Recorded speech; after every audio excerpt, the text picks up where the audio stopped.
puts her in the place because she's there in that moment. Just like if you're physically, okay, my character's always like doing their fingers like that. Doing that is what is gonna make your brain just kind of go to that place naturally. And then everything else will also kind of fall in. You just have to, like, you give yourself little tips. And professionally speaking, how in the world do we maintain that same voice?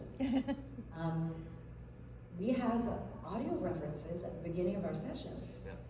And if we start to drift, we'll go back to that and listen again. And so you listen to yourself again and you repeat. You listen and repeat, so you get back into voice and that it's maintaining it there. Because, you know, like, yeah. And honestly, God, the most important thing to do is really focus on the feels, on what the characters fit. So even if your voice drifts, if the feels are there,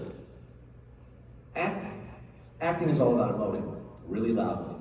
It's about feeling really hard and just letting it out, okay? So not putting it on, but feeling it hard. So if you're coming from that point, it puts you right where you need to be.